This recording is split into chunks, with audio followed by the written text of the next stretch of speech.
कर सुकर खरबया बोरे कौवा हंस बुगारे। इंद्र कुबेर ईस की पदवी ब्रह्मा वरुण धर्मराया, विष्णुनाथ के लोक को जाकर फिर भी उल्टा आया। इनका जन्म नहीं समाप्त होता। ये पोस्ट है 33 करोड़ देवता, 88,000 ऋषि, व्यास जी आदि, तो ये मर जाएंगी। अगले बार दूसरी आत्मा इन पोस्टों पर होंगी, ये कुत्ते गधे सुअर बन जाएंगे। श्री कृष्ण जी ने अपना आशीर्वाद देकर दिखाया कि देख, कोई अपने आसन पर जहां वो बैठे थे, कोई गधा बनकर खड़ा है, कोई कुत्ता बनकर, कोई सर्प बना है, कोई केंचुआ बना है। उस दृश्य को देखकर युधिष्ठिर घबरा गया कि भगवान ये लीला बंद करो, मैं देख नहीं पा रहा हूं। ये हालत होगी इनकी, हाँ ये हालत होगी इनकी भविष्य में। ये लीला नहीं, ये सच्चाई है। फिर भगवान कौन है ऐसा महापुरुष जिससे हमारा उद्धार हो? तो श्री कृष्ण जी ने कहा कि ऐसे यहां से इतनी दूरी पर और वो स्थान है, वहां एक महापुरुष रहता जो सतगुरु का शिष्य है, वो ही एक भक्त है, उससे ही ये कल्याण हो सकता है। ये भी परमात्मा की रजा थी। श्री कृष्ण की जो दृष्टि खोल दी, उसको वही दिखाई दिया। अब वो संत है जिससे यह बात बन सकती है। तो फिर पूछा कि उस साइड में कौन भेजा था निमंत्रण के लिए? कि भीम भेजा था। तो भीम को बुलाकर पूछा कि आपने इस महापुरुष को निमंत्रण दिया या नहीं? भीम ने कहा जी निमंत्रण तो दिया, लेकिन वो तो कुबोल आदमी है, वो अच्छा आदमी नहीं है। श्री कृष्ण जी ने पूछा भाई देखो, आपकी जो सेवा दी थी वह पूरी करनी चाहिए थी। कौन कैसा है ये आपने नहीं देखना होता है, वो तो यहाँ ही बेरा पट्टेगा कौन कैसा है। और या कोई बात थी तो हमें बताना चाहिए था। क्या हुई बात, उसने क्या कह दिया ऐसा? भीम बताता है कि उस महापुरुष, उस संत ने, भगत ने ये कहा कि मैंने जब अपना इंट्रोडक्शन दी कि मैं भीम हूँ, युधिष्ठिर का भाई हूँ, और ऐसे ऐसे मैं ये कर रहे हैं अनुष्ठान, आप भी आइएगा। तो उन्होंने कहा कि तुम्हारे अन्न को तो वो खाएगा जिसने नरक में जाना हो, तुम तो अपराधी व्यक्ति हो, घोर पाप कर रखा तुमने।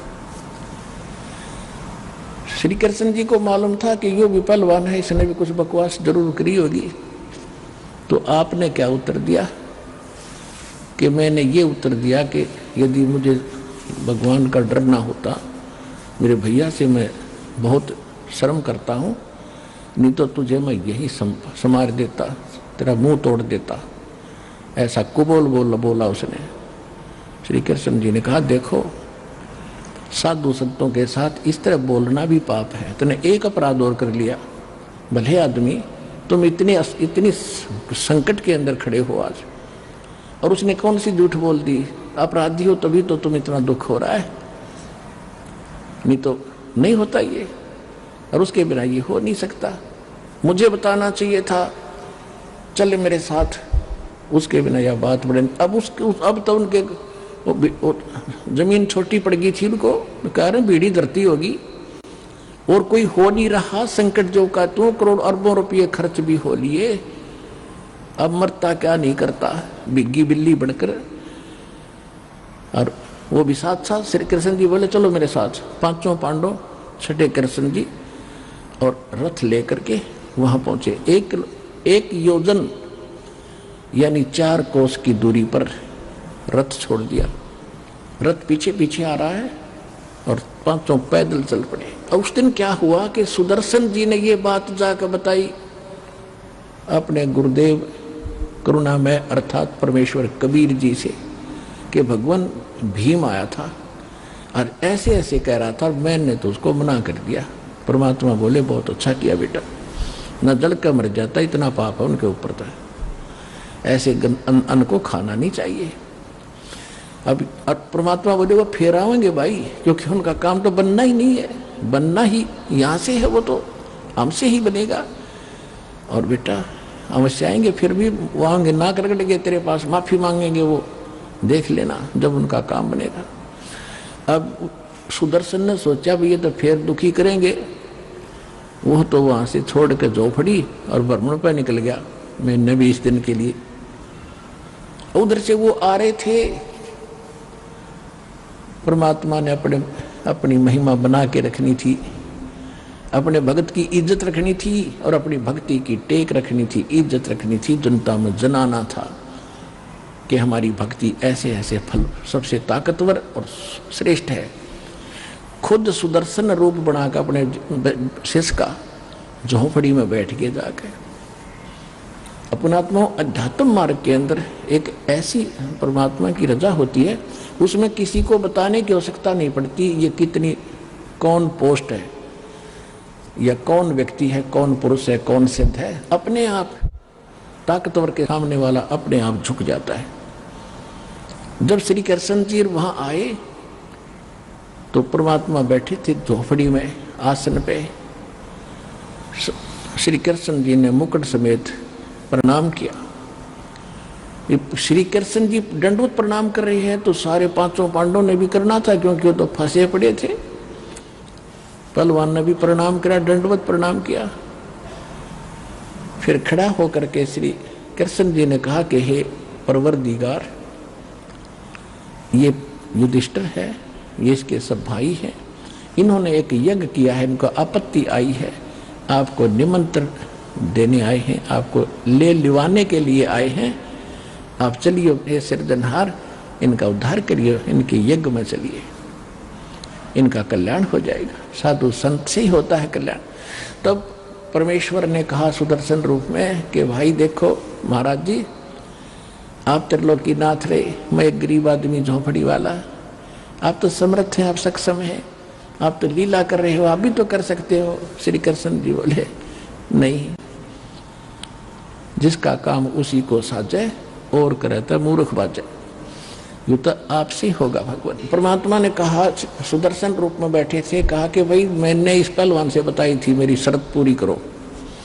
कौन सी शर्त थी आपकी? श्री कृष्ण जी ने पूछा क्या शर्त थी आपकी? मेरी शर्त है कि 100 भीम ने बता दिया था कि ये शर्त भी रखी उसने कि 100 अश्वमेघ यज्ञ का पुण्य मुझे दो, तब मैं चलूं। इस बात से मुझे और दुख हुआ कि ये आना ही नहीं चाहता। तो श्री कृष्ण जी को वहां पता लग गया था कि ये कंडीशन है महात्मा की असली, तो वह भी उनके ध्यान में थी बात। तो जो ही सुदर्शन रूप में परमेश्वर ने कहा कि मेरी वो कंडीशन पूरी करो जो शर्त मैंने रखी थी, 100 अश्वमेघ यज्ञ का फल मुझे दो, तब मैं चलूं। श्री कृष्ण जी ने कहा, और पुण्यात्माओं ये वेद भी प्रमाण देते हैं, खुद भगवान भी प्रमाण देते हैं। चारों युग में मेरे संत पुकारे कूक कहा हम हेल रे, हीरे माणिक मोती बरसे ये जग चुगता ढेल रे। चारों युगों में मालिक आते हैं, चारों युगों में यही सूक्ष्म वेद की वाणी बोलते हैं जो दास आज आपको सुना रहा है। लेकिन उस समय ये संस्कृत के ज्ञाता, ये अभिमानी लोग इस लाल को परख नहीं पाते और हमें भी वंचित रखते हैं, स्वयं भी वंचित रह जाते हैं। तो श्री कृष्ण जी ने कहा कि परमात्मा ने वो वाणी बोल ही रखी थी और ये शब्द खंड नहीं होता, सबके अंतःकरण में ये जो का तू जमा होता है। चाहे कितनी बार जन्म कुत्ते का देखा हो लो, मनुष्य का जब जन्म होगा और यदि आपका वो टीवी चालू हो गया जातक से, तो आप सामने ये कभी भी ये वाणी पढ़ सकते हो, सामने नजर आ जाएंगी, सुन भी सकते हो अंदर से टेप की तरह। तो श्री कृष्ण जी ने कहा आपकी वाणी है भगवान, संत मिलन को चालियो तजमाया अभिमाने, जो जो कदम आगे रखे सो सो हो यज्ञ समान। पुणात्मा, इस अध्यात्म मार्ग से आपने भी शिक्षा लेनी है कि जिस समय यदि इस सतलोक आश्रम बरवाला में ये दास बैठा है, पृथ्वी पर संत कहो, सतगुरु कहो या दास कहो,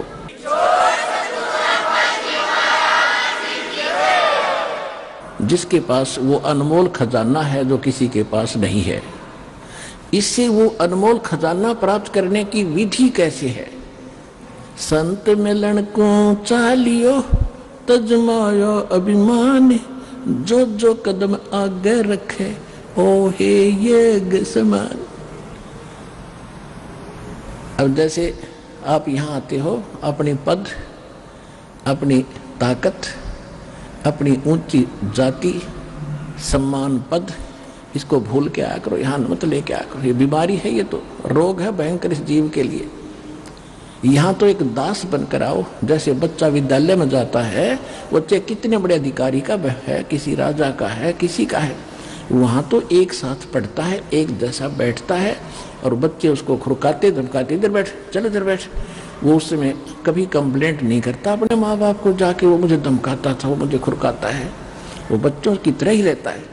तो यहाँ आपने आके, चाहे कितना उच्च पोस्ट हो आपकी, ये उच्च पोस्ट तक 2 दिन की है, फिर कई पोस्ट मिल जाएंगी, गधे कुत्ते सुअर की जाए, यहाँ ठीक ठाक ना रहे तो वो भारी पड़ जाएंगे आपको। इसलिए यहाँ आकर विनम्र रहे, अधीन रहे, इस मन को सेट करना है। जब तक हम अधीन नहीं होंगे, भगवान राहत नहीं देगा। इसलिए उनको परमात्मा ने लीला करनी थी कि श्री कृष्ण में ऐसी प्रेरणा भरी, उसने जाति दंडोत प्रणाम किया, तो 5 पांडवों ने भी किया। अगर वो प्रणाम नहीं करते तो भी रजा नहीं बख्शते दाता। ये नियम है दाता का। सबको पहले किसको भी कहते सोचल छिद्र मैं करूं, अपने जन के काज, अधीन होना पड़ेगा भगवान के निकट आने के लिए। अहंकार से भगवान 100 कोस दूर है। तो श्री कृष्ण जी ने कहा कि आप ही का वचन है भगवान, संत मिलन को चालियो तजवाया अभिमान, और जो कदम आगे रखे ओ है एक समान। यानी इस प्रकार आने वाले भक्त को इस सतलोक आश्रम बरवाला में वही पुण्य मिलेगा जहां से आप चले हो, कहीं से चले हो। और कदम बोला मालिक ने ऐसे, चाहे आप ट्रेन में आए हो, चाहे आप किसी चीज में आए हो, वहां से यहां तक के कदम नाप देगा आपके, और उतने ही यज्ञ का पुण्य आपके अकाउंट में लिख देगा, जो यहाँ बिल्कुल मर्यादा में रहेंगे आकर के।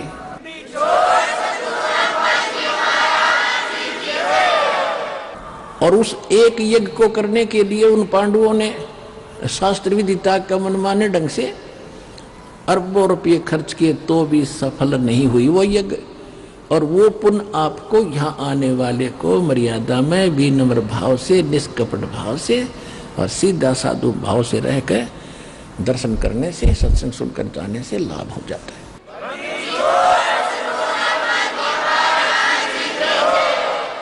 तो श्री कृष्ण जी ने कहा कि हे दाता, हम इंद्रप्रस्थ से चले हैं दिल्ली से, और यहाँ तक आने में हमारे जितने भी, आज आप देख सकते हो, आप तो अंतर्यामी हैं। कृष्ण जी तो उनको सही संबोधन कर रहा था, लेकिन उनका ना जच्चे थी, यो सुदर्शन को ऐसा क्यों बोल रहा है, किसको, वो पांडव खड़े थे। आप तो अंतर्यामी हैं, आज आप खूब देख सकते हो आज इनकी क्या हालत है। ये मेंटल हुआ खड़ा है युधिष्ठिर तो, और इनका इतना पैसा खर्च हो चुका है। ये आपके सामने भीम, अर्जुन, नकुल, सहदेव सारे खड़े हैं, आप देख सकते हो आज इनकी क्या हालत है। भीम बड़ा पश्चाताप कर रहा था, ऐसे ऐसे कर रहा था, ऐसे ऐसे कर रहा था, और इतने अधीन होकर आपसे आज आपके द्वार आए हैं। और आप ही की वाणी है कि जो ऐसे आता है उसको एक कदम का भी एक यज्ञ का फल मिलता है। इसको उनको यहाँ से यहाँ तक जितना भी हमारे पुण्य हुए हैं आपके वचनानुसार, ये मालिक 100 रख लो, बाकी हम दासों की झोली में डाल दो, हमारा भी कल्याण हो जाए। साधु भूखा भाव का, धन का भूखा ना, अर्जय कोई धन का भूखा, पर वो साधु भी को ना। यही बनाना चाहते थे कि मैं अपनी रजा बकस सकूं, इस योग्य हो जाएंगे। और किसके उनके यज्ञों के भूखे थे, वो तो परिपूर्ण परमात्मा समर्थ कबीर भगवान। सब पदवी के मूल हैं और सकल सिद्धि है तीर, दास गरीब सतपुरुष बजो वो अवगत पुरुष कबीर। के सब पदवी के मूल हैं, सब पदवी यानी जैसे प्रधानमंत्री, राष्ट्रपति अपने देश के, उसके पास सभी पावर हैं, सब पद जितने हैं, कोई मंत्री का है, मुख्यमंत्री का है, कोई IAS IPS डॉक्टर, जो भी तहसीलदार है, वो सब पदवी के मूल हैं, उसके नौकर हैं सभी। वो किसी भी पावर अपनी पद का, सब पद उसके पास हैं, उसने आगे बांट रखे हैं। तो वो फिर तहसीलदार बनना चाहोगा क्या, पर राष्ट्रपति नहीं। इसी प्रकार कहते परमात्मा तो कबीर जी तो सब पदवी के मूल हैं और सकल सिद्धि है तीर, उसके पास सब सिद्धियां हैं, असंख्य सिद्धि। यहाँ तो अष्ट सिद्धि में से कोई एक आधी सिद्धि प्राप्त करके ये चौधरी पाके फिरे थे, महापुरुष पाके गए थे, विद्वान और भगवान की दर्जा ले गए थे। अगस्त ऋषि जैसे ने 7 समुद्र पी लिए एक घूंट में, इसी से सबके यहाँ बोल बाला हो गया। कहते हैं उसके पास सकल सिद्धि है तीर, उसके पास वो सिद्धियां हैं जो इनके पास कभी नहीं हो सकती। और दास गरीब सतपुरुष भजो, गरीबदास जी कहते हो सतपुरुष की भक्ति करो, आविगत सत्य कबीर।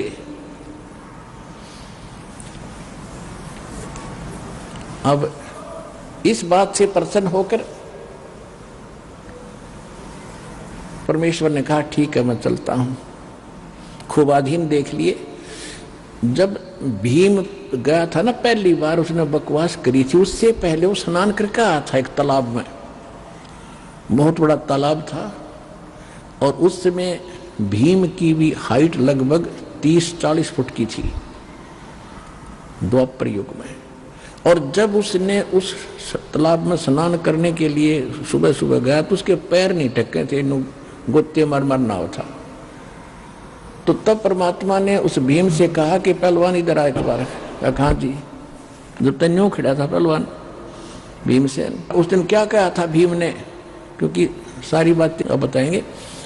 जब उन्होंने ये कहा ना सुदर्शन जी ने कि भीम तुमने नाश कर रखा, 18 करोड़ आदमी मार दिए, और आज तुम राज प्राप्त करके उन बहन बेटी विधवा होगी, अनाथ बच्चे होंगे, उसको नरक को खा रहे हो। तब भीम ने कहा था कि ज्यादा मत बोला बाबा जी, अपने दम से युद्ध जीता है, एक का मारूं था 20 मरे थे, इतनी ताकत है मेरे में। तो उस समय परमात्मा तो अंतर्यामी, उन्होंने तो सबकी वार्ता का पता ही होता है क्या क्या बात हुई रही। तो परमात्मा ने कहा कि सुदर्शन जी रूप में कि भीम जिस दिन आप पहले आए थे, जब ये कह रहा था एक का मारूं था 20 मरे थे, मेरे में ताकत है, तेरे जैसे ताकतवर तो नरे जा लिए तो पासिंग भी कोई ना भाई। जिस दिन आप यहाँ आए थे और उस तालाब में स्नान करके आए थे कहीं, कहाँ जी, उस तालाब, वो तालाब बताऊं कौन था, वो कुंभकर्ण का यो खोपड़ी थी ऊपर की या कटोरी थी जो वहां पड़ी थी और पानी से भरी हुई थी काफी वर्षों से। वो स्वच्छ जल है उसमें, वो तो कुंभकर्ण का यूं इतना हिस्सा था, खोपड़ी ये कटोरा सा, बाकी कितना होगा इन्होंने सोच ले पहलवान, तेरी क्या औकात है उसके सामने। उसके जोड़ में तो तू त्रेपा भी ना टेके थे, उसकी खोपड़ी में वो कितना ताकतवर कितना बलशाली होगा। ये तो सारी सच्ची मान्यता कहा जी, होगा जी, अवश्य होगा। जब नहीं जब बताऊं तो ना सुना वो। तो पुण्यात्मा आप देख लो विचार करके, इन बातों में हमने नहीं आना है। संसार की कोई वो फलानी ताकत है वो है, ये बकवाद है सारी। ताकत तो एक ही है मालिक की, उसके बाद सब झूठी है। सतलोक चले गए तो हमारा कल्याण है, नहीं तो यहाँ पर अनमटी इनमें बनी रहेगी असंख्य जन्मों तक। तो परमात्मा बोले ठीक है पहलवान, अब चलते हैं तेरे वहाँ भंडारे में। ऐसे कर, ये मेरी खुट्टी ऊपर एक लकड़ी पे परमात्मा की माला थी, उसकी सुदर्शन जी की, या मनकों की माला जिससे भजन करते मंत्र करते हैं, लकड़ी की मनियों की। कहने लगा ये माला उतार, मैं लेके चलूंगा। भीम गया फटाफट, क्योंकि आज्ञाकारी हो गया था जब, तो कि ऐसे महापुरुष से हमारा काम बनेगा। माला उतारने लगा तो भीम ने सारी ताकत ला ली और न पसीना आ गया और शर्मा के नौका नो छोड़ कर आ गया। तो परमेश्वर कहने लगे कि पहलवान रथ दे, जल्दी चल लेंगे। बोला नहीं, एक लोग खड़ा हो गया आके, महाराज मेरे से नहीं उतरती। परमेश्वर ने ऐसे किया था हाथ, वह अपने आप उतर के उनके हाथ में आएगी।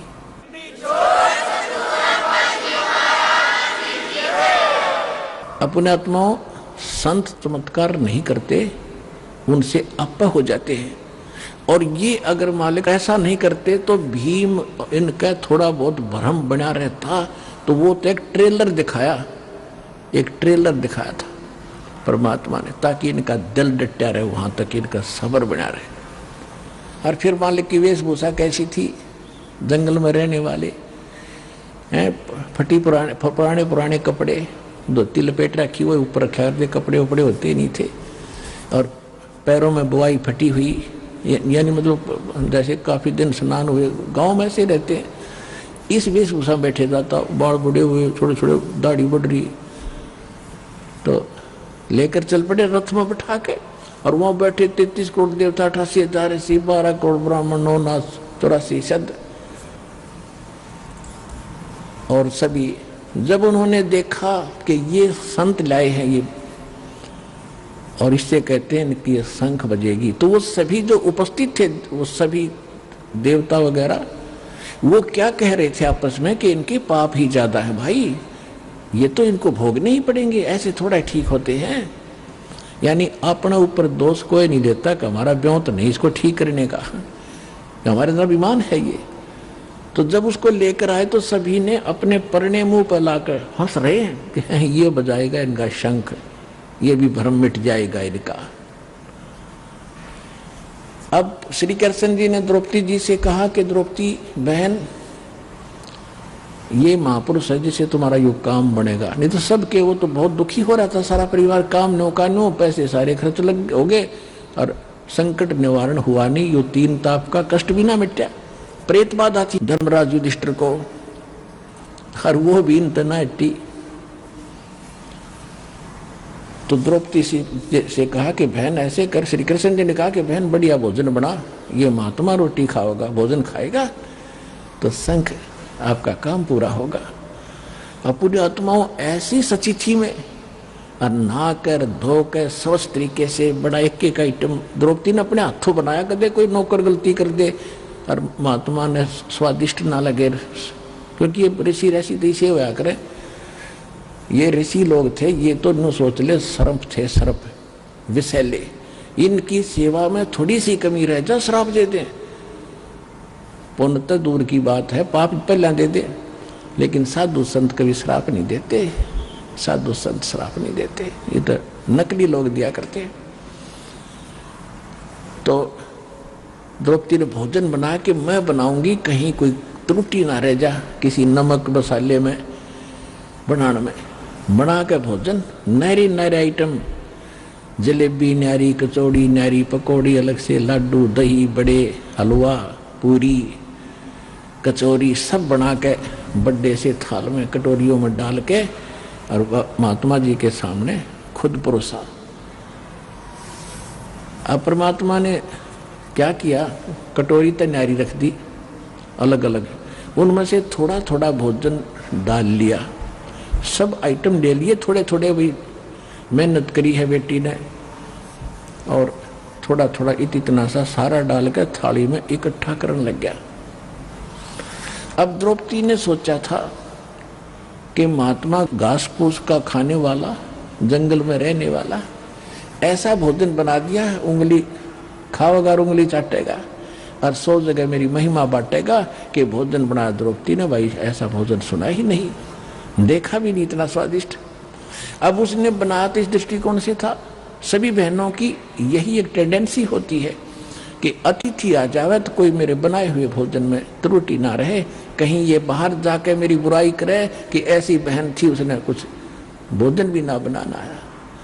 तो अपने सामर्थ्य से अच्छा भोजन बनाती है, यही द्रौपदी ने किया।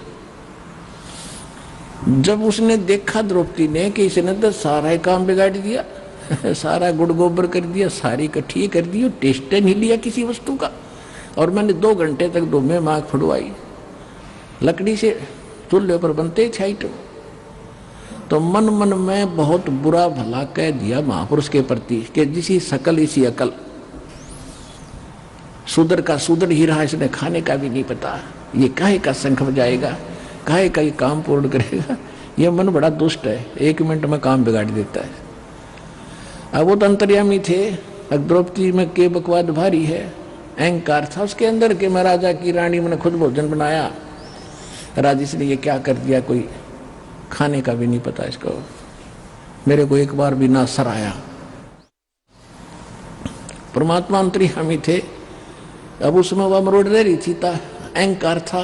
जब तक अहंकार है भगवान मदद करेगा नहीं। उसका वो अहंकार तोड़ना था, उसका बल काटना था, तो उसमें मरोड़ी रह रही थी थोड़ी बहुत, बल टेढ़ा मंड रह रहा था, टेढ़ापन ठीक करना था द्रौपदी का। परमात्मा ने क्या किया, जितना भी वो सामान थोड़ा थोड़ा इकट्ठा पदार्थ मिलाए थे, इकट्ठा करके एक बार खाया। जो शंख रखा था टस से मसली हो रहा था, उसने एक बार आवाज की और बंद हो गया। सबका ध्यान गया, खुशी की लहर दौड़ गई कि हो बन गई बात। दूसरी बार फिर खाया, दूसरी बार फिर शंख ने आवाज की, फिर बंद हो गया। 5 बार में उसने सारे आइटम को खा लिया जो डाल रखा था थाली में, तो 5 ही बार में वो शंख बजा और बंद हो गया। परमात्मा ने वह थाली चाट दी और साफ करके रख दी।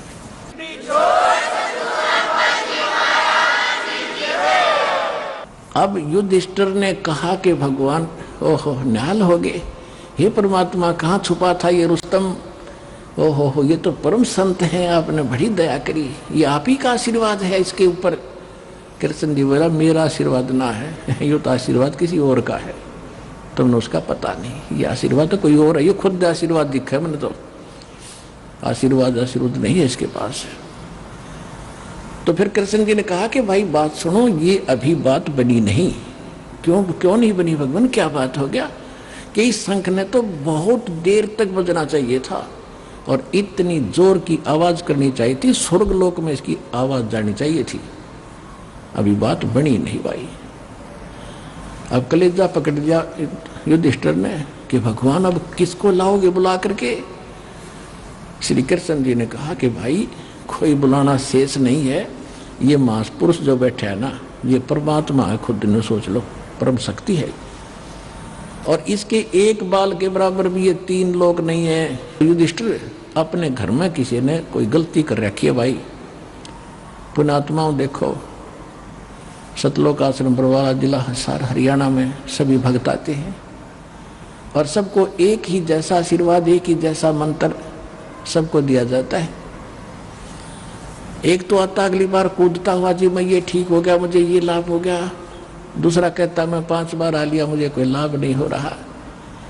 पुण्यात्माओं जब पावर हाउस एक और उसी से कनेक्शन सबको दे रखा, एक की बिजली जल रही है, पंखा चल रहा है, दूसरे का नहीं जग रहा है, तो तेरा पंखा खराब है, उसने ठीक करा भाई, जगेगा। सतगुरु के दरबार में कमी काहे की ना, हंसा चूक नहीं पावता, तेरी चूक चाकरी मां। अपनी त्रुटि ठीक करे, अपनी चूक ठीक करो, पावर तो ज्यों की त्यों है, आपको भी लाभ देगी। आपकी ये अग्रम मगरम खत्म ना होती। ये कैसे हो सकता है, ये कैसे हो सकता है, मतलब काफी दिन में सेट होगी। जब जिस दिन यह सेट हो जाएगी, Kabir is God nothing else, फिर देखना खेल जाता है कि यही तो बात बिगड़ी पड़ी है। काल ने सबसे पहले ये नाश किया कि भगवान का नाम और निशान मिटा दूं और किसी को भगवान माने, धक्के खाओ। अरदास के लिए सबसे बड़ी समस्या है कि मैं भगवान को भगवान सिद्ध करूं, हजारों प्रमाण दूं, जब जाके दिमाग में सेट होती है सचमुच कबीर इज गॉड। और जब तक ये विश्वास नहीं होगा वो लाभ मिले नहीं। जैसा कि आप परमात्मा को जब भोग लगता है, एक शब्द सुनते हो, मोकू का खोज ढूंढे रे बंदे, मैं तो तेरे पास में, ना तीर्थ में, ना मूर्त में, ना काशी कैलाश में। लास्ट में फाइनल करते हैं, कह कबीर सुनो भी साधो, मैं तो हूं विश्वास में, और सब श्वासन के श्वास में। जो नाम तुझे दिया गया उसका जाप कर, और जिस दिन तुझे विश्वास हो जाएगा कबीर इज गॉड, सब कुछ कर सकता है, हृदय मान लेगा तेरा, उस दिन देख मेरे खेल।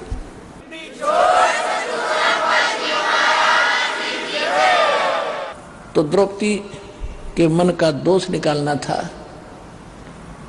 तब श्री कृष्ण जी ने कहा कि ये भगवान है खुद, और कोई अपने घर में त्रुटि है जिस कारण से लाइट नहीं आई, पावर आई नहीं, झपके मारेगी 2 बार 5 बार झपके लगागी, बंद होगी। तब कृष्ण जी को पता था कि द्रौपदी घनी चौधर की भूखी है, कार्स है इसमें थोड़ा सा।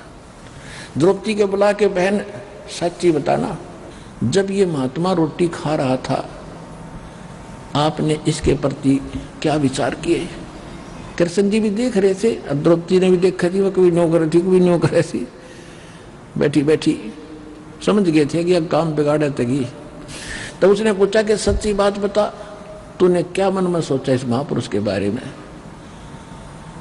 इस महापुरुष बिना तुम्हारा काम नहीं होगा। तो इसने के एक सुपथ सुधरी है क्या? इसको तो वाल्मीकि समझती है, इसके एक बाल के बराबर भी 3 लोक नहीं, इतनी ताकत है इस महापुरुष के अंदर।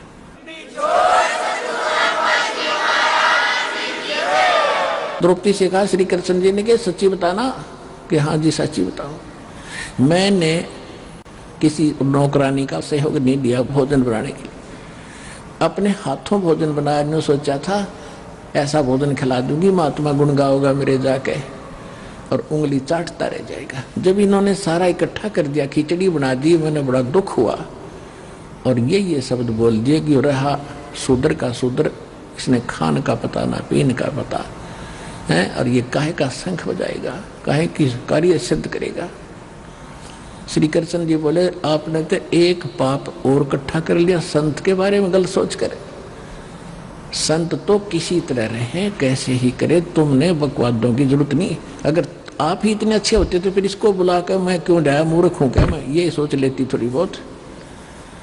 ये क्या है, कौन है, ये तो मैं भी ढंग से नहीं जानता, पर काम बनेगा इस तरह। तब द्रौपदी से कहा कि तू इसके चरण धो, या धूल समेत इसके चरणामृत पी, ताकि तेरी अकल ठिकाने आवे, तेरा पाप कटे, अहंकार मिटे। द्रौपदी जब बात बनेगी। द्रौपदी ने उसी समय प्रात में पानी डाला, एक लोटा लाई, परमात्मा के चरण धोए, कबीर जी के, सुदर्शन जी के। सुदर्शन रूप में मालिक बैठे थे, वो चेला तो सैर सपट्टे को चला गया था, और धो के वो पैर जब द्रौपदी ने डाल के गिलास में दो पुनः पिया और कहा कृष्ण जी ने कि आधा मुझे भी दे बहन, इसे महापुरुष का शरणामृत कब कब नसीब हो। आधा श्री कृष्ण जी ने पिया, आधा द्रौपदी ने पिया। उसी समय शंख बजा, उसी समय शंख बजा और स्वर्ग तक उसकी आवाज गई।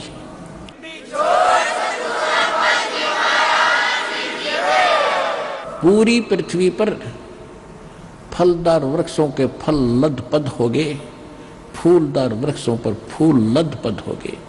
पूरा बसंत सा छा गया उस पूरी पृथ्वी के ऊपर, और बाहर सी आ गई उस परमात्मा की कृपा से। तब उनके वो 3 ताप का दुख दूर हुआ। वो 3 ताप भी तब कटे, वो प्रेत बाधा भी ना श्री कृष्ण से कटी, ना और साधना ऋषि मुनियों से कटी, समाप्त हुई। वो संकट भी परमेश्वर कबीर जी के उस शक्ति से, विधि से वो हुआ। तो पुण्यात्मा, यहाँ जो आते हो आप, यहाँ वो साधना है जो सुदर्शन जी करते थे और भगवान बताते थे, और उसी साधना से मालिक ने कितनी संकट टाले थे। तो यहाँ जो आप साधना कर रहे हो, आ रहे हो, आपके ये 3 ताप भी कबीर परमात्मा यहाँ करेगा, इस विधि से करेगा, सारे ठीक होंगे।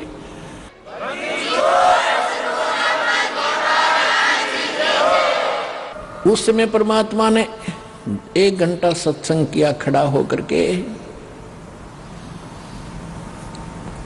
और सुनाया कि कोट जन्म तेरे भरमत हो गए, कुछ ना हाथ लगा रे, कुकर सुकर खरबा बोरे, कौवा हंस बगारे, मन तू चल रे सुख के सागर, जहां शब्द सिंधुरत नागर। अब वो बात उनके गला उतरे नहीं, क्योंकि सारे ऋषि पाक रहा, कोई देवता बना बैठा, श्री कृष्ण जी राजा बने बैठे, युधिष्ठिर जी राजा बने बैठे। वह गले उतरी नहीं उनका किसी का, जो भगवान बताना चाहते थे कि चलो उस लोक में सतगुरु मिले तो इच्छा मिटे, पद मिल पदे समाना, और चल हंसा उस लोक बैठाऊं जो आदर अमर स्थाना। 4 मुक्ति जहां चंपी करती माया होरी दासी, दास गरीब अभय पद पर से मिले राम अविनाशी। आप वहां चलो जी, किसी चीज का भाव नहीं, लेकिन नहीं मानने कोई भी। परमात्मा उठकर आ गए। अपने आत्माओं, तुम कौन राम का जपते जापम, तात कट न ये तीनों तापम। आज दास के पास वो भक्ति है जो भगवान ने सुदर्शन जी को दे रखी थी, उसको केवल और 5 नाम का ही मंत्र दिया था। लास्ट में दिया था कति 2 मंत्र और उसको 3। कति लास्ट में जब देख लिया कि कभी काम बिगाड़ ना दे, तब उसको दिया था, जब उसको पार करा था। और अब भंडारा खोल देना, क्योंकि हम तो ज्यादा कर्महीन हो गए। अब से ही ये सब कर्म करने लगेंगे, दान का, धर्म का, यज्ञ का, सब सुमरण। तब हम उस स्थिति में हमारी भक्ति आएगी जिसको जितना धन हम वहां से लेकर आए थे भक्ति का, उतना ही तैयार करना पड़ेगा हमने वापस वहां जाने के लिए। और उसके लिए ये मंत्र इतने गजब के आपको दे रखे हैं।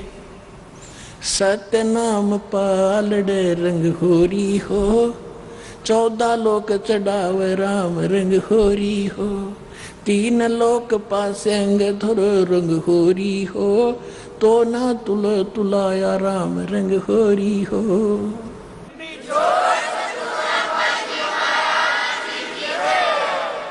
जो सतनाम का 2 अक्षर का मंत्र, जिस पर ये किसी को पता भी नहीं सतनाम क्या है, वो 2 अक्षर का मंत्र, ऐसा अनमोल रतन, ऐसा अनमोल लाल आपको मिल गया है। एक बार का सुमन जब करोगे, मर्यादा में रह के आधीन भाव से एक साधु भाव में रहोगे और अपने विकारों को सेट करके, यानी सुमन करना है सच्चे दिल से। कैसे करना है कि जैसे सुरत, नृत और मन, पवन, ये चारों की चारों एक बार लगे सिमरन पे। जैसे श्वास में बाहर छोड़ते हो आप, एक मंत्र छोड़ते हो। जिन्होंने सतनाम प्राप्त है, अंदर लेते हो, दूसरा लेते हो, तो ये कंप्लीट मंत्र एक हो गया। बस यो सतनाम का सिमरन एक बन गया।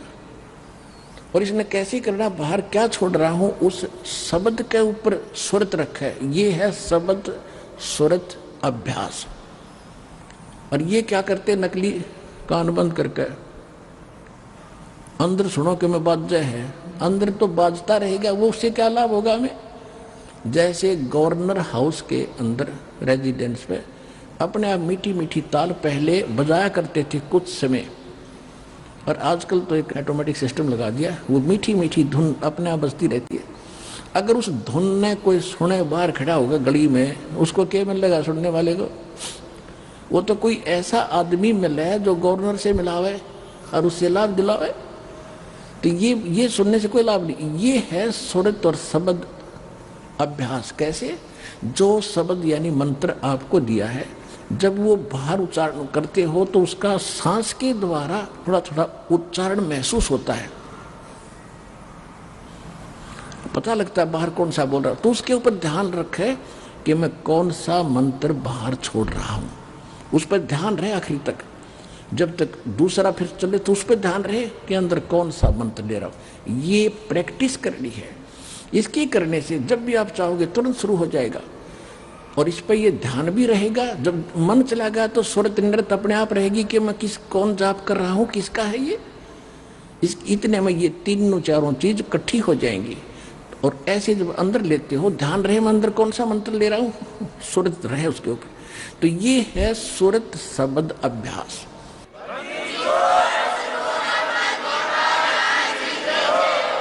आइए अब हम उन श्रद्धालुओं के अनुभव जानते हैं जो जगत गुरु तत्वदर्शी संत रामपाल जी महाराज जी से दीक्षा प्राप्त कर चुके हैं तथा उनके द्वारा बताए गए भक्ति मार्ग पर चल रहे हैं। नमस्कार जी। नमस्कार सर जी। क्या नाम है जी आपका? ज्योति पटेल। कहाँ से आए हैं? मैं इंदौर एमपी से आई हूँ। बहन जी, संत रामपाल जी महाराज से आपने नाम दीक्षा कब ली? मैंने संत रामपाल जी महाराज जी से नाम दीक्षा 24 नवंबर 2011 को ली है। संत रामपाल जी महाराज से नाम दीक्षा लेने से पहले क्या आप कोई भक्ति साधना भी करते थे? जी सर जी, मैं इसके पहले, शादी से पहले ही मैं सभी गुरुओं के सत्संगों में जाया करती थी। वैसे पूजा पर तो मुझे विश्वास नहीं था जो कंकु चावल से करते हैं। मुझे ये पता था कि गुरु गोविंद दो खड़े काके लागू पाए, बलिहारी गुरु आपने जिन गोविंदिया मिलाए। तो कृष्ण जी मेरे इष्ट थे, तो इस कारण से वो गोविंद मेरे दिमाग में रहते थे। इस कारण से मैं गुरु की तलाश में रहती थी। और हमारे घर के पीछे सिंधी कॉलोनी थी, वहाँ धन निराकारिका जी का सत्संग होता था, बाबा हरदेव सिंह जी का, तो मैं उसमें भी जाती थी। राधा स्वामी के सत्संगों में भी जाती थी, ब्रह्म कुमारी के सत्संगों में भी जाती थी और आर्य समाजियों के सत्संग में भी जाती थी। और हमारे घर के साइड में गायत्री परिवार से जुड़ा हुआ एक परिवार था, तो 5 साल में उनके साथ दीप यज्ञ हवन जहाँ जो भी होता था उसमें मैं जाती थी। आपने बहुत सारे गुरु गिनाए जिनके पास आप सत्संग में जाते थे, तो क्या वहाँ आपने किसी से नाम उपदेश भी लिया था? नहीं, मैंने किसी से नाम उपदेश नहीं लिया, और नाम उपदेश इसलिए नहीं लिया क्योंकि मैं संतुष्ट नहीं थी तब तक कि ये जो बता रहे हैं इसमें मुझे ऐसा लगता था कि थोड़ा थोड़ा सबके पास है पर पूरा एक के पास नहीं है। बहन जी, आपने बताया कि पहले आप निरंकारी मिशन के सत्संग भी सुनती थी, राधा स्वामी व्यास के सत्संग भी आपने सुने तथा अन्य धर्म गुरुओं के सत्संग भी सुने, लेकिन फिर भी आपको वहाँ पर यह विश्वास नहीं हुआ कि वहाँ पर कुछ संपूर्ण है, इसलिए आपने वहाँ से नाम दीक्षा नहीं ली। फिर संत रामपाल जी के पास आपको ऐसा क्या मिला, ऐसी क्या चीज थी जिसने संपूर्ण आपके लिए बना दिया और आपने वहाँ से नाम दीक्षा ले ली? जब मेरी शादी हुई उसके 2 महीने बाद ही मुझे पीलिया हो गया था, और पीलिया इतना ज्यादा हो गया था, वो लीवर पे आ गया था। मेरा लीवर इतना कमजोर हो गया था कि मैं जो घर में नल आते थे उनका अगर मैं पानी पी लेती थी 2 दिन तो मुझे एडमिट करना पड़ता था, इसलिए घर में आरओ भी लगाना पड़ा था। और डकार इतनी ज्यादा आती थी कि मैं परिवार में किसी के बीच में बैठ नहीं पाती थी, जैसे कोई भूत लगा हो और बोल रहा हो, इस तरीके से डकारें आती थी। उसके बाद मेरी बिटिया 2 महीने की थी और तब से मुझे कमर दर्द हुआ था, वो इतना ज्यादा था कि मैं 5-6 किलो भी वजन नहीं उठा सकती थी। अपनी बेटी को जब मुझे दूध पिलाना रहता था तो एक तकिया पैरों के नीचे, एक पैरों के ऊपर और एक पीठ के पीछे लगाना पड़ता था, और जब मैं उसको दूध पिला पाती थी वो इतनी छोटी थी कि मैं उसको गोदी में लेने के लिए तरसती थी। तो मैं 5-6 किलो वजन भी नहीं उठा पाती थी, और मैं जो मेरे घर में नल का पानी आता था बोरिंग का, मैं वो नहीं पी पाती थी। रात को 8 बजे के बाद मैं खाना नहीं खा सकती थी, सिर्फ 2 रोटी ही खाती थी। अगर वो 2 रोटी खाने में मुझे 8 के पहले नहीं खाई, 8 के बाद हो गए 15-20 मिनट, आधा घंटा भी ऊपर हो गया तो मुझे उल्टियां शुरू हो जाती थी। मेरी रीढ़ की हड्डी में प्रॉब्लम हो गई थी, उसमें मुझे इतना दर्द होता था कि मैं थोड़ा सा भी झुकने में भी प्रॉब्लम होती थी, कोई वजन नहीं उठा पाती थी, और एज भी मेरी सिर्फ 25 ईयर ही थी। पूरा जीवन था, जीवन ऐसा लगता था जैसे नरक हो गया है। फिर भी ज्योतिषियों के पास जाती थी, कोई कहीं से लाभ नहीं होता था, सभी डॉक्टरों को बताते थे फिर भी कोई लाभ नहीं होता था। पर हमारे जो पड़ोसी हैं वो राजस्थान के रहने वाले हैं, वो संत रामपाल जी महाराज के शिष्य थे, मांगीलाल जी चौहान और उनकी वाइफ लीला जी। तो लीला जी ने मुझे एक बुक दी, ज्ञान गंगा। वो ज्ञान गंगा बुक के मैंने 7 पेज ही पढ़े थे। इससे पहले क्या होता था कि मुझे भूत बाधाएं भी थी। जब रात को मैं सोती थी तो 5-6 जन, मुझे ऐसा लगता था मेरे पलंग के आसपास आके खड़े हो जाते हैं, पर मुझे महसूस होता था, और मैं घर में किसी को बताती थी तो सब कहते थे तुम्हारे दिमाग का वहम है। तो मैंने सोचा ये घर में भी कोई ध्यान नहीं दे रहा है और इनको बताओ, दिन में काम करो रात में जागो, तो ऐसे में तो सही में मेरी तबीयत और ज्यादा खराब हो जाएगी। पर जब वो ज्ञान गंगा बुक मैंने पढ़ी, उसमें सिर्फ 7 पेज ही पढ़े थे कि मुझे इतनी अच्छी नींद आई जैसे एक बच्चा अपनी माँ की गोदी में सोता है बेफिक्र होके। तो मैंने सोचा कि जब इस बुक में इतना पावर है तो जिन्होंने इस बुक को लिखा होगा उनमें कितना पावर होगा। ये सोच करके फिर मैंने उनसे कहा कि आप मुझे गुरुजी संत रामपाल जी महाराज की कोई एक कैसेट ला के देना, क्योंकि मैं बुक पढ़ नहीं पाती हूँ, मेरे ऊपर वर्कलोड ज्यादा है घर का। तो उन्होंने मुझे सबसे पहली कैसेट लाके दी, राधा स्वामी से जो ज्ञान चर्चा हो रही थी वो वाली, क्योंकि नवंबर में मुझे उन्होंने ये कैसेट लाके दी थी फर्स्ट वीक में, और मैं जनवरी में 2012 में राधा स्वामी जी का यहाँ सत्संग होता है तो मैं नाम लेने ही वाली थी, क्योंकि गुरुओं की तलाश में मैं थक गई थी। पर मैंने सोचा था कि अब क्यों ना अब पस्त हो गई हूँ, तो अब मैं लास्ट में परिवार के सभी 200 सदस्य राधा स्वामी से नाम ले रखे हैं तो मैं भी अब ले लूंगी। तो उससे पहले ही संत रामपाल जी महाराज की दया हो गई मेरे ऊपर और मुझे वो कैसेट मिल गई। मैंने वो कैसेट में 2.5 घंटे का सत्संग था, मैंने लगातार सुना। उसमें संत रामपाल जी महाराज राधा स्वामी की ही बुकों में से खोल खोल कर बता रहे थे, पढ़कर बता रहे थे, बिल्कुल उंगली रख कर यूं बता रहे थे कि ये जो राधा स्वामी पंथ है इसमें ये जो नाम है ये काल के हैं, और जो काल की भक्ति करते हैं वो काल के मुंह में ही जाएंगे, उनको कभी सुख हो ही नहीं सकता। तो ये जब मैंने देखा उसी दिन मैंने अंतर मन से प्रार्थना कर ली कि बस यही मेरे गुरु हैं और भविष्य में जब भी मैं नाम लूंगी मैं इन्हीं से लूंगी। मेरी कोई उम्मीद नहीं थी कि मुझे घर से कोई भेजेगा अजनबियों के साथ, घर की बहू और अकेले मुझे कैसे भेजते। पर परमात्मा जी की दया से मेरी कुछ सहेलियां तैयार हुई, उसमें से एक मेरी रिश्ते में ननंद भी लगती है और बहुत एज में बड़ी थी, तो उनके ऊपर भी दया हुई। फिर ऐसे मेरे परिवार वाले राजी हो गए और उनके साथ मुझे 15 दिन के बाद ही आश्रम भेज दिया, सतलोक आश्रम बरवाला। पर जब मैं गई तो मैंने सोचा एक बार मैं घूम कर आऊंगी, फिर उसके बाद दोबारा जाऊंगी, तब नाम लूंगी। पर जब मैं आश्रम में मैंने एंट्री ली, तब मुझे ऐसा लगा कि अगर कल को ये मेरी श्वासें ही नहीं रही तो मैं दोबारा कैसे आऊंगी, क्यों ना आई हूं तो मैं अभी नाम ले लूं। तो बस मैं गई और दूसरे दिन मैंने संत रामपाल जी महाराज जी से नाम ले लिया। बहन जी, आपने बताया कि आपका जीवन नर्क जैसा हो गया था। उसके बाद आपने जब संत रामपाल जी महाराज से नाम दीक्षा ली तो क्या आपको कोई लाभ भी प्राप्त हुए? क्या आपकी लाइफ में कोई चेंज आए? जब संत रामपाल जी महाराज जी से मैंने नाम लिया और जब मैं आश्रम से वापस रिटर्न घर आई, तो मेरी बेटी जो 15-16 किलो की थी, उसको मैंने खुद अपनी गोदी में लिया, बैग अपना उठाया और मैं उसको ट्रेन में चढ़ी उतरी, मैं स्टेशन पे उसको लेके घूमी, मुझे कोई प्रॉब्लम नहीं हुई, कोई दर्द नहीं हुआ। और जब मैं घर आई तो जो हौदी रहती है जिसमें पीने का पानी आता है वो मैं नहीं भर पाती थी, पर उस दिन मैंने वो 15 लीटर की कैन अपने हाथों से उठाई, पर मुझे कोई दर्द नहीं हुआ उस दिन। और फिर मैं कपड़े धोए थे तो वो लेकर मैं छत पे गई। संत रामपाल जी महाराज जी से नाम लेने से पहले मैं 15 दिन तक छत पर नहीं जाती थी। मैं 15 दिन में एक बार कपड़े इसलिए धोती थी कि एक ही दिन मुझे दर्द सहन करना पड़ेगा। पर संत रामपाल जी महाराज जी से नाम लेने के बाद जब मैं वो कपड़े में ऊपर लेके गई, मुझे कोई दर्द नहीं हुआ। संत रामपाल जी महाराज की दया से मुझे वो आरो का पानी भी नहीं पीना पड़ा। अपने घर में जो बोरिंग का पानी था वो मुझे सूट कर गया, मुझे कोई प्रॉब्लम नहीं हुई। उससे पहले मेरा नाम भी खंड हो गया था। काल भगवान का अटैक उस टाइम पर मेरे ऊपर हुआ और गेहूं में कीड़े हो गए थे, तो मेरे पति 2 दिन पहले ही सल्फास के इंजेक्शन लेकर आए थे 4। जो भगत हैं, जो भक्ति करते हैं, उनको गुस्सा नहीं करना चाहिए। ये गलती हुई है मुझसे, मैं गुरु जी से माफी चाहती हूँ, संत रामपाल जी महाराज जी से। पर मेरा नाम खंड होने की वजह से ये हुआ था मेरे साथ। तो मैंने वो एक गुस्से में वो इंजेक्शन लिए और पी लिए कि अगर मोक्ष के लिए ये शरीर मिला है, अगर इस शरीर से मेरा मोक्ष ही नहीं होगा तो ये शरीर मेरे किसी काम का नहीं। और मैंने वो पी लिए। जब मेरे पति को पता चला आधे घंटे के बाद, तो वो मुझे यूनिक हॉस्पिटल लेके गए। तो यूनिक हॉस्पिटल में, वो इंदौर में ही है, दशहरा मैदान के सामने। तो जो वहाँ डॉक्टर थे उन्होंने कहा इसने जो लिया है वो सैंपल भी आप ले आइए। तो मेरे पति घर से वो सैंपल लेके आए। जब तक यूनिक हॉस्पिटल के डॉक्टरों ने मुझे चौथराम रेफर कर दिया था कि इसका इलाज यहाँ नहीं है, इसे चौथराम हॉस्पिटल ले जाओ।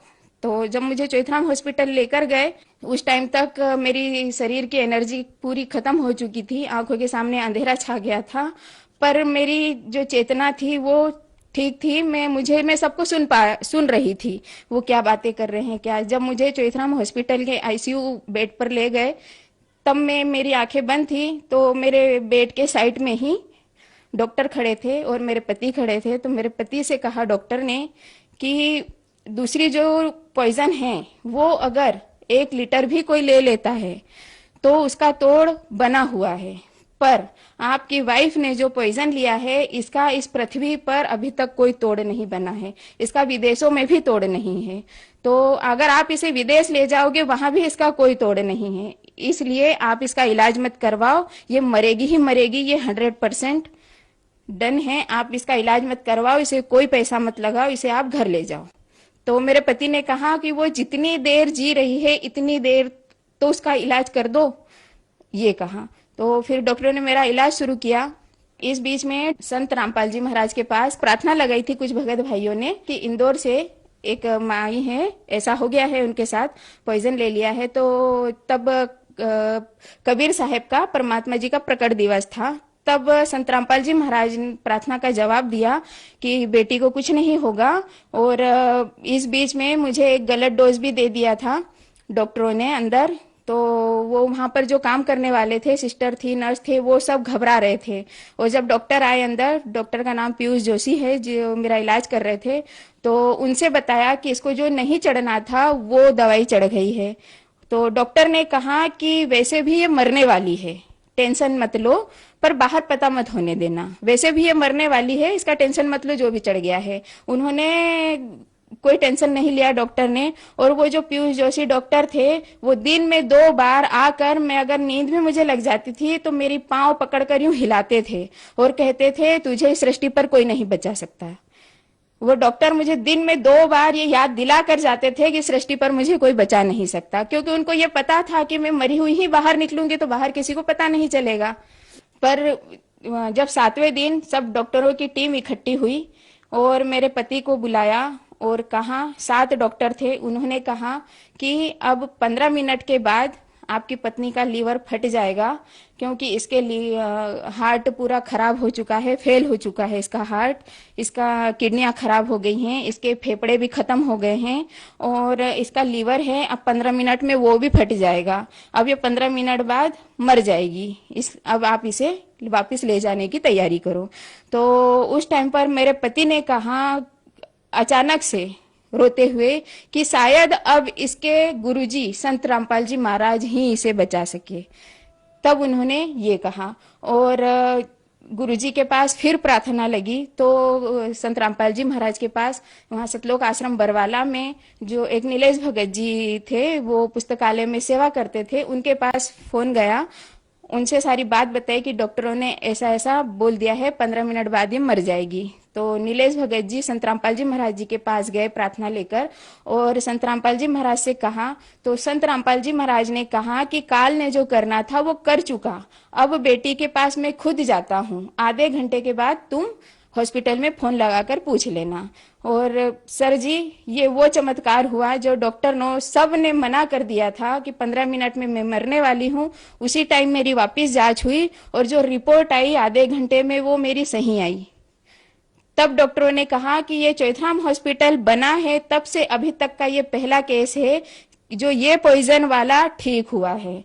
और जब मेरी छुट्टी हुई वहां से तो डॉक्टरों ने कहा था कि पता नहीं कैसे बच गई है, पर अगर बच गई है तो इसके लिए कुछ नियम हैं, वो इसने फॉलो करने हैं कि 6 महीने तो इसको इंदौर सिटी से बाहर नहीं जाना है, क्योंकि ये पॉइजन बाद में भी असर कर सकता है।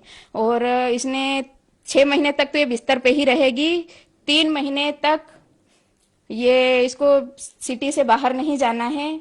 और अगर ये बच भी गई है तो एक लकवा वाला कैसा रहता है वैसा इसका जीवन रहेगा। तो मैंने कहा मुझे बचाने वाले मेरे संत रामपाल जी महाराज हैं, अगर उनकी दया है तो वो मुझे तुरंत आश्रम में बुलाएंगे। और संत रामपाल जी महाराज ने ये बोल भी दिया था प्रार्थना में कि जैसे ही हॉस्पिटल से छुट्टी हो बेटी को लेकर यहाँ आना और नाम शुद्ध करवाना उसका, क्योंकि उसका नाम खंडित है। तो मुझे तो अब परिवार में कोई ले जाने वाले नहीं थे, मैंने परमात्मा जी से ही अरदास की, गुरु जी से, संत रामपाल जी महाराज जी से कि आप ही अच्छे करने वाले हो तो बुलाने वाले भी आप ही हो। मुझे 10 दिन का उन्होंने ट्रीटमेंट दिया था जब हॉस्पिटल से छुट्टी हुई। और 10वें दिन जब हॉस्पिटल में वापस गई चेकअप करवाने के लिए तो एक बार उन्होंने मेरी पूरी जांच की और ये देखना चाहा कि 10 दिन में इसमें कितना फर्क आया है। वो 8 दिन का ट्रीटमेंट था। 8वें दिन में चली गई चौथराम हॉस्पिटल वापस। जब उन्होंने मेरी जांच की और 9वें दिन अगले ही दिन मेरी रिपोर्ट आई, मेरे हस्बैंड गए रिपोर्ट लेने, तो डॉक्टर ने सारी रिपोर्ट देखकर बोलता है नील नील नील, मतलब इसने पॉइजन लेने से पहले ये जितनी स्वस्थ थी उतनी स्वस्थ आज है, ये ऑल इंडिया में कहीं भी जा सकती है। तो पर संत रामपाल जी महाराज की दया से 10वें दिन ही मैं बरवाला आश्रम में चली गई। संत रामपाल जी महाराज जी ने मुझे ये जीवन दान दिया है और उन्हीं की कृपा से आज मैं यहाँ खड़ी हूँ और ये बोल रही हूँ। धन्यवाद जी। सत साहेब जी।